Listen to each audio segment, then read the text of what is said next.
Assalamualaikum warahmatullahi wabarakatuh. Saya Putri Ayu Sekarwangi dari Prodi Pendidikan Ekonomi Reguler Sore semester 4 dengan NIM 187215046. Di sini saya akan menjelaskan apa itu artificial intelligence, fungsi dan manfaatnya. Apa artificial intelligence? Yaitu teknologi artificial intelligence atau kecerdasan buatan mengalami perkembangan yang masih dari tahun ke tahun. Kehadirannya dengan fitur fungsi dan tampilan yang baru semakin berdampak pada banyaknya aspek kehidupan manusia, tidak terkecuali dengan pendidikan.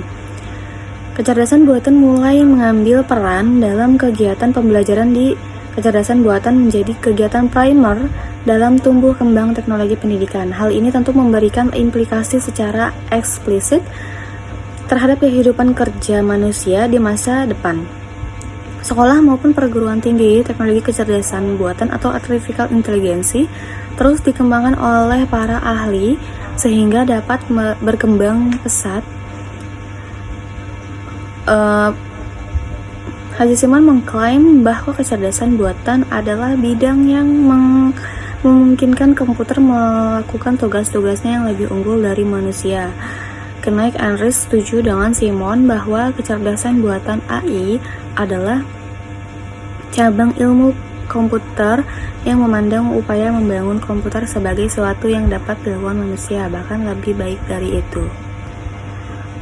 Diciptakannya kecerdasan buatan atau artificial intelligence bertujuan antara lain: satu, diperkirakan AI akan digunakan untuk membuat perangkat lunak atau robot yang dapat membantu manusia dalam rutinitas sehari-hari. Yang kedua, diperkirakan kehadiran AI akan membuat mesin lebih pintar dari sebelumnya. Ketiga, diharapkan dapat benar-benar membantu manusia dalam memecahkan masalah yang kompleks, seperti melalui pengembangan kalkulator pintar berhitung cepat. Manusia dapat merasakan berbagai manfaat yang juga dimiliki kecerdasan buatan, seperti AI tidak memihak atau terlepas dari penggunanya tanpa memperhitungkan faktor apapun. Penilaian yang telah dibuat adalah benar. Yang kedua, AI tidak dapat diubah dan tidak dapat diubah. Ini dapat digunakan berulang kali. Kerugian mengadopsi AI termasuk fakta bahwa meskipun akan kinerja tanpa lelah dan terus-menerus, sistem tidak akan menyerap masukan yang menyimpang dari apa yang telah diprogram. Selanjutnya, setiap orang tua perlu melakukan screening terhadap minat dan bakat yang dimiliki setiap anak. Kita tahu bahwa setiap anak memiliki keistimewaan jika keterampilan kerja yang diinginkan oleh orang tua diajarkan pada usia muda. Anak-anak dapat mengembangkan selama masa belajar mereka di sekolah. Salah satu keterampilan dapat diajarkan sejak dini adalah kontrol dan pemantauan terhadap pembelajaran mereka sendiri. Hal ini juga terkenal dengan istilah pembelajaran mandiri. Pada Zimmerman tahun 1990, sebuah sistem yang memungkinkan pelajar untuk proaktif mengubah kemampuan mental menjadi keterampilan akademik melalui pemikiran, perasaan, dan perbuatan yang membantu mereka mencapai tujuan. Pelajar atau siswa dapat mengatur sendiri pembelajaran mereka dengan cara di rumah dan di sekolah melalui orang tua dan guru memfasilitasi dengan baik untuk menavigasi laju kehidupan yang lebih cepat di era kecerdasan buatan. Siswa dapat memahami dan mengelola keterbatasan mereka selama belajar. Kenyataan yang terjadi di lapangan dapat dinyatakan berbeda, meskipun keterampilan belajar mandiri menghasilkan manfaat akademis. Selanjutnya ada penghubung antara siswa dan guru. Terjadi biasa pada saat anak-anak mengembangkan keterampilan belajar mandiri dan ketika anak-anak memanfaatkan teknologi pendidikan. Pembelajaran mandiri berpusat pada kebebasan di siswa dalam mengambil dan mengolah informasi. Apapun pelajaran yang memanfaatkan alat digital menimbulkan pertanyaan, siapakah yang menanggung jawabannya? Apakah itu pelajar, guru, atau alat digital itu sendiri? Alat pendidikan digital mengumpulkan banyak data tentang pembelajaran, dan kecerdasan buatan artificial intelligence dapat mengubah informasi ini mendapatkan pemahaman yang lebih dalam tentang pembelajaran. Lalu, apakah data dan algoritma kecerdasan buatan dapat digunakan untuk memperdayakan siswa dan guru? Tentunya untuk mencapai hal ini, siswa dan guru membutuhkan keterampilan yang baik, kuat untuk memanfaatkan dukungan kecerdasan buatan artificial intelligence secara maksimal. Pertama, siswa dan guru harus mampu beradaptasi dengan situasi dan tugas baru. Karena perubahan sosial semakin sering terjadi di era kecerdasan buatan atau artificial intelligence.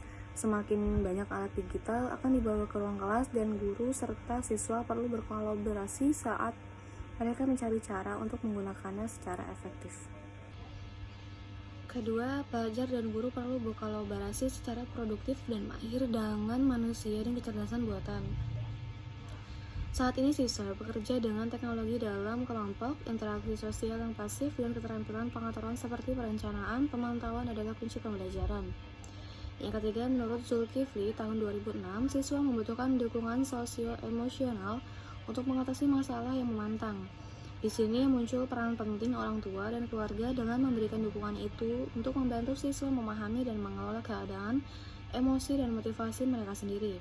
Tidak kalah penting, siswa perlu membuat adaptasi skala kecil dalam rangka mewujudkan program yang nyata.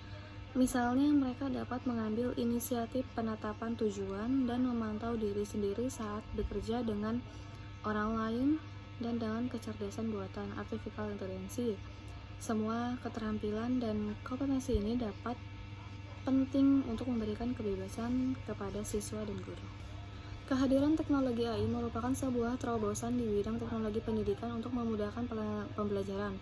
Penggunaan teknologi dengan bijak dan terkendali dapat memicu akselerasi pendidikan. Kemunculan teknologi kecerdasan buatan juga dapat menampakkan sifat mandiri dalam diri pelajar. Guru tidak dapat dibebani peran yang begitu dominan, namun tugasnya menjadi spesifikasi dalam lingkup memberikan pencerahan dengan kata kunci yang substansial. Pangkal dari setiap pemanfaatan teknologi bagi guru adalah tetap mengedepankan esensi dari mengajar, yaitu menata moral dan perilaku dari pelajar. Adapun bagi pelajar, adanya teknologi pendidikan dapat membantu mereka dalam mengontrol dan memantau pembelajaran mereka sendiri, memungkinkan mereka untuk hidup dan bekerja dengan baik di masa depan. Selanjutnya ada manfaat artificial intelligence di dunia pendidikan. Yang pertama ada pemerataan guru, melakukan penyesuaian siswa. Kedua, pengidentifikasian siswa, pemetaan materi, pengelolaan kurikulum, dan pemetaan guru.